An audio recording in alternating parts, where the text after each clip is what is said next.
আজকে একটি লাইন দিয়ে শুরু করি। জীবন অনিশ্চিত, আগে মিষ্টি খাও, তারপর চিন্তা করো। আজ চলে এলাম চট্টগ্রামের একটি ঐতিহাসিক খাবার বা মিষ্টান্ন নিয়ে। চলে যাচ্ছি সিদ্ধেশ্বরের মিষ্টির দোকানে। যদিও ওই দোকানের নাম বুড়াকালী মিষ্টান্ন ভাণ্ডার, তবে এই নামে এই দোকান কেউ চিনবে না। এই মিষ্টি ভাণ্ডারের প্রতিষ্ঠাতা সিদ্ধেশ্বর পালিতের নামেই দেশ বিদেশে সুপরিচিত এই দোকান। আজকে যাত্রা শুরু করলাম বোয়ালখালী সারোয়াতলি থেকে, গন্তব্য পটিয়ার ধলঘাট। এই দুটো স্থানে আমার অস্তিত্বের সাথে মিশে আছে। বোয়ালখালী সারোয়াতলি আমার জন্মস্থান, আমার নানার বাড়ি, আর পটিয়ার ধলঘাট আমার নিজের বাড়ি। যাত্রা শুরু করেছিলাম বিকাল 4টা নাগাদ, পরন্ত বিকেল। সূর্য আস্তে আস্তে হেলে পড়ছিল, দুপাশে বিল আর মাঝখানে গ্রামের আঁকাবাঁকা রাস্তা। এখন পার করছি বোয়ালখালীর ঐতিহ্যবাহী কালায়ার হাট। প্রত্যেক মঙ্গলবার এখানে হাট বসে। এটি বোয়ালখালীর অনেক পুরাতন একটি হাট।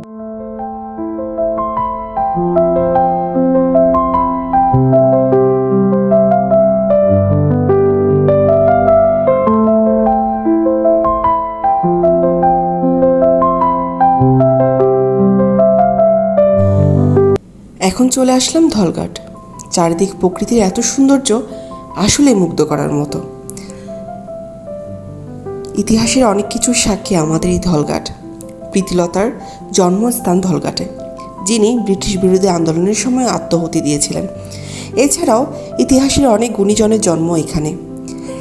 হিন্দুদের অন্যতম তীর্থস্থান কালীবাড়ি এই ধলঘাটেই অবস্থিত।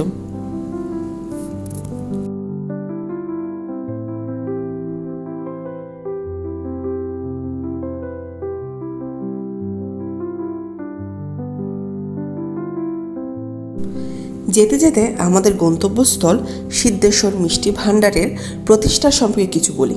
1943 সালে এই মিষ্টি ভাণ্ডারটি সিদ্ধেশ্বর পালিত প্রতিষ্ঠা করেন। যদিও এটি শুধু মিষ্টির দোকান নয়, মুক্তিযুদ্ধের অন্যতম স্মৃতি বহন করে স্থানীয়দের কাছে। জানা গেছে 1971 সালে মুক্তিযোদ্ধাদের সহযোগিতা করার জন্য হানাদার বাহিনী সিদ্ধেশ্বর পালিতকে ক্যাম্পে ধরে নিয়ে যায়। তার দোকানটি পুড়িয়ে দেওয়া হয়েছিল। তার হাতের আঙ্গুলও পুড়িয়ে দেওয়ার চেষ্টা করেছিল। পরে মুক্তিযোদ্ধারা অভিযান চালিয়ে তাকে মুক্ত করে নিয়ে আসে।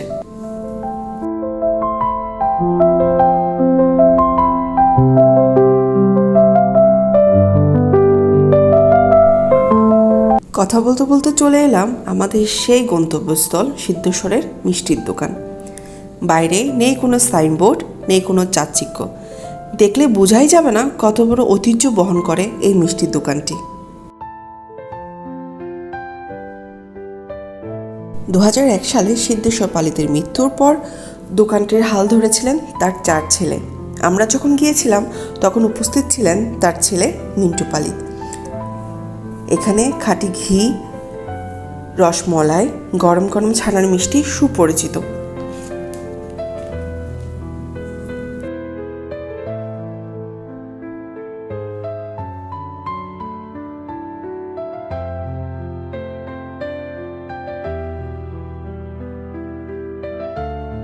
আমি গরম গরম একটি ছানার মিষ্টি নিয়েছিলাম।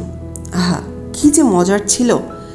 ছানায় ভরপুর ছিল, মুখে যাওয়ার সাথে সাথে গলে যাচ্ছিল। বুঝলাম কেন এই মিষ্টির দোকানটি এত সুপরিচিত, এত জনপ্রিয়। চট্টগ্রাম নগরী থেকে দুভাবে আসা যাবে এখানে। নগরীর বদ্রহাট বাস স্ট্যান্ড অথবা কর্ণফুলী সেতুর বাস স্ট্যান্ড থেকে পটিয়ার বাস স্ট্যান্ড হয়ে ধলঘাট ব্যাংক।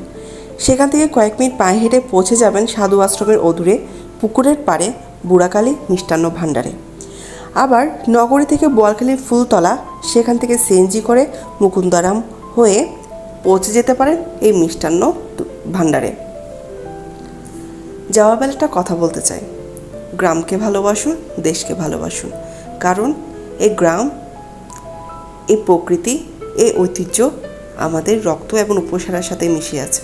ধন্যবাদ।